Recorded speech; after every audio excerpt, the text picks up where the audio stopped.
warahmatullahi wabarakatuh. Halo semuanya, perkenalkan nama saya Mutaji. Saya dari jurusan Komunikasi dan Penyiaran Islam Fakultas Dakwah UIN Sultan Maulana Hasanuddin Banten.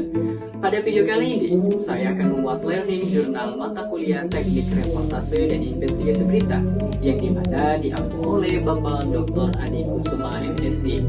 Nah, saya akan menemani Anda selama 5 menit ke depan.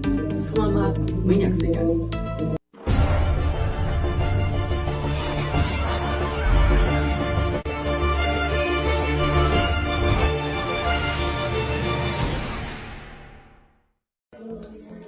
Halo semuanya. Nah teman-teman, pada video learning journal ini saya akan membahas hasil pembelajaran dan refleksi dari makalah yang berjudul Transformasi Proses Produksi Berita melalui Pendekatan Computer Assisted Reporting atau CAR sebagai inovasi digital dalam era jurnalisme, data, dan sains. Nah teman-teman, perkembangan teknologi informasi saat ini membawa perubahan besar dalam dunia jurnalistik. Dulu nih teman-teman, berita dikumpulkan secara manual dengan proses yang panjang dan konvensional. Namun, di era digital, jurnalis kini harus mampu bekerja cepat, akurat, dan berbasis data. Nah teman-teman, fenomena penyebaran hoax atau berita palsu di media online menjadi tantangan besar. Untuk melawannya teman-teman, muncul inovasi bernama Computer Assisted Reporting atau peliputan berbantuan komputer. Nah teman-teman, metode ini memungkinkan jurnalis untuk mengumpulkan, mengolah, dan menganalisis data dalam jumlah besar menggunakan teknologi digital. Nah teman-teman, dengan CAR, berita tidak lagi hanya berdasarkan opini, tapi didukung oleh data dan fakta yang bisa diverifikasi. Nah teman-teman, selain itu muncul pula jurnalisme data dan jurnalisme sains yang berperan penting dalam menyederhanakan informasi ilmiah agar mudah dipahami masyarakat. Nah teman-teman, kedua pendekatan ini menjadi bagian penting dari jurnalisme modern yang berbasis bukti atau evidence-based journalism. Nah teman-teman, selanjutnya yaitu tentang pembahasan utama dari makalah ini nih. Pertama yaitu tentang Computer Assisted Reporting atau CAR.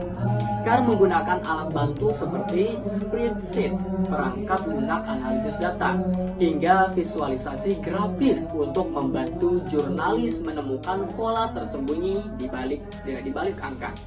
Nah, misalnya nih, dalam liputan korupsi, ekonomi, atau bencana alam, jurnalis dapat menggunakan data publik dan menganalisisnya untuk menemukan fakta baru yang mungkin tidak terlihat dengan metode konvensional. Nah, kelebihan CAR teman-teman antara lain efisiensi waktu, akurasi tinggi, dan kemampuan menampilkan data dalam bentuk visual seperti grafik atau peta interaktif. Kedua, jurnalis data dan jurnalis sains. Jurnalisme data memanfaatkan data besar sebagai sumber utama berita.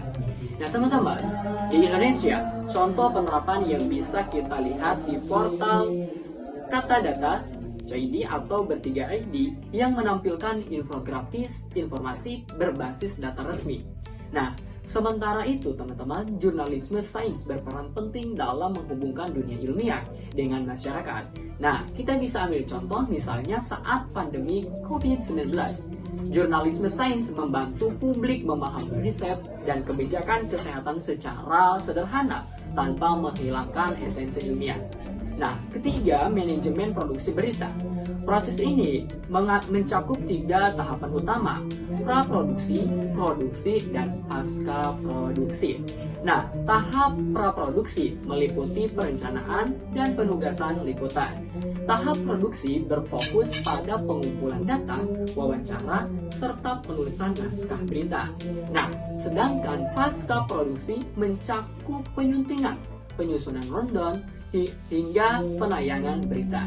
Nah, keseluruhan proses ini membutuhkan koordinasi yang baik agar berita yang disajikan tepat waktu, menarik, dan tetap akurat. Nah teman-teman, yang keempat yaitu struktur Departemen Produksi Berita.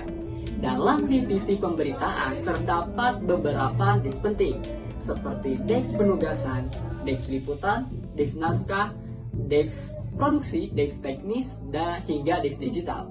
Setiap desk teman-teman memiliki peran masing-masing, mulai dari mencari informasi, menulis berita, hingga memastikan tayangan siap disiarkan ke publik. Nah, koordinasi antara departemen ini, teman-teman, inilah yang menjamin kualitas dan profesionalitas sebuah berita. Teman-teman, dari pembelajaran ini, kami menyadari bahwa jurnalis masa kini harus memiliki kemampuan lebih dari sekedar menulis berita. Seorang jurnalis modern perlu memahami teknologi, mampu membaca data, serta berpikir kritis agar dapat menyajikan informasi yang valid dan edukatif bagi masyarakat. Nah, teman-teman, dengan penerapan kali ini, dunia jurnalistik bisa menjadi lebih transparan, berbasis bukti, dan mampu melawan arus disinformasi dan media digital. Nah, teman-teman, demikian learning journal dari video kali ini. Semoga pembahasan ini dapat menambah wawasan kita semua. Nah, tentang inovasi digital dalam dunia jurnalistik. Terima kasih telah menyaksikan. Wassalamualaikum warahmatullahi wabarakatuh. Sampai jumpa kembali di lain waktu.